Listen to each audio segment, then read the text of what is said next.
I've always been very civic-minded, and I very much love this country.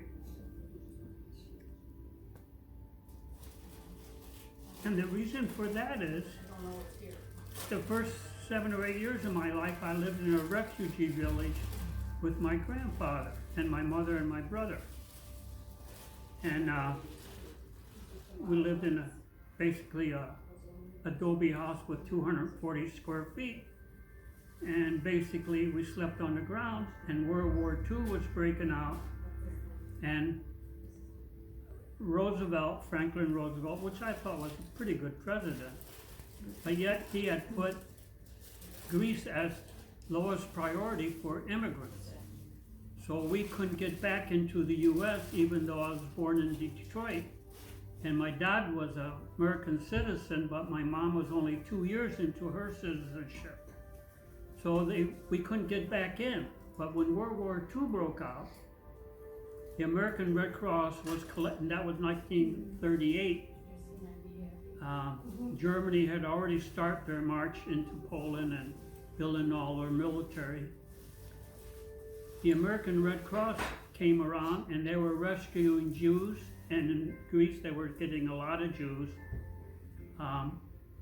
Salonika used to be basically considered the Jewish capital back in early 1900s and 1800s.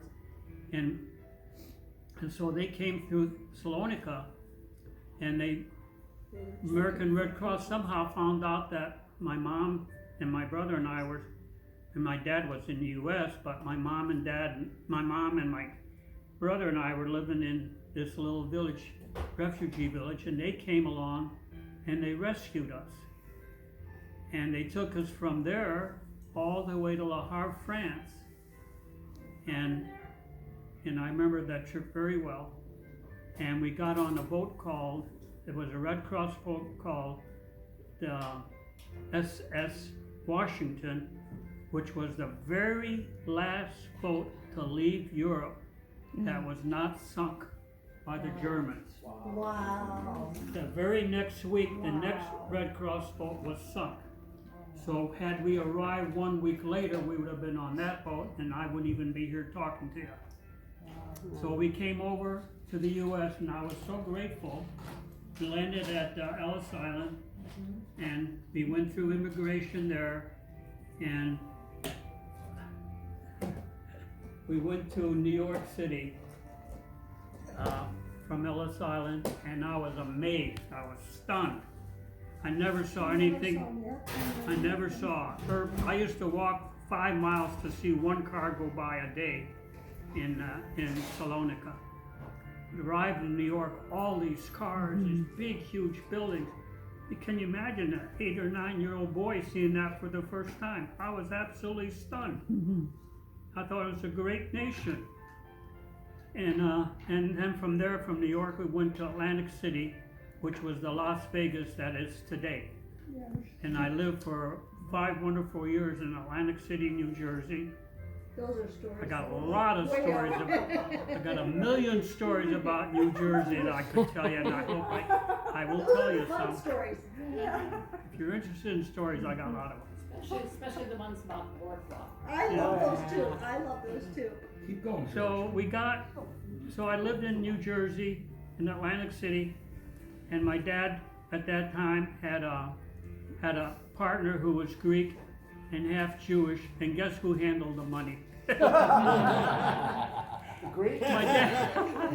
My dad was in charge of the kitchens, and he was in charge of the cash register. He was a wonderful man. And so we lived there off the boardwalk, like I think we were the second or third door off the boardwalk on South Carolina Avenue. If you've ever played Monopoly, Monopoly is all about Atlantic City, New Jersey. All the streets in Monopoly are named after the streets in Atlantic City. And so I had a dream life in Atlantic City. He fell in love with America even more.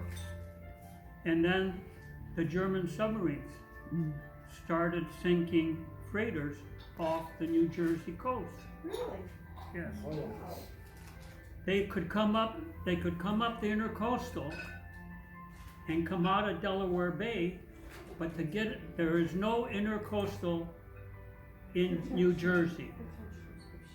And so the American freighters coming out of Louisiana carrying oil to some of the refineries in Jersey City, you probably are familiar with them, Bill. They would come up they would ghost along the coast of New Jersey, and the German submarines knew all that. So they would come out and torpedo the American oil carriers off the coast of New Jersey, never down by Delaware or Georgia or any of those southern, always off New Jersey. So in 1943, there was almost once a week there was an American freighter being sunk maybe 3-4 miles out to sea, because they would hug close to the ocean as the shore they could. And we had blackouts. All lights were out, and everyone was issued black curtains to pull down so no light was shown, because make it more difficult for the German submarines to view the freighters, because they could use, if the city was lighted up, they could see their silhouette. But if the city was not lit up, they couldn't see their silhouette. But still, they managed to sink a lot of them. So I saw a lot of freighters burning out on the ocean. Well, all those oil freighters, that oil came into shore, and that shore turned into tar. And the swimming off the Jersey coast turned terrible. You couldn't swim it anymore. It killed the tourist traffic. It killed my dad's business, and he was looking for work. So back then, Detroit, which was an industrial capital, one of the industrial capitals in the U.S., he said, well, we're going to move to Detroit where he could get a job. So we moved to Detroit, and we lived there. So I finished high school. You had a restaurant. I met Gene in high school. Your dad had a restaurant. Yeah, my dad had a restaurant. Yeah. He had a restaurant. First restaurant I remember he had down by 12th Street and West Grand Boulevard, which is now, was it Parks Boulevard or what park? Yeah, it was a half black ghetto. It was a black ghetto and a Jewish ghetto, and we lived there. Then after that, we lived in Delray, which was a Latino ghetto.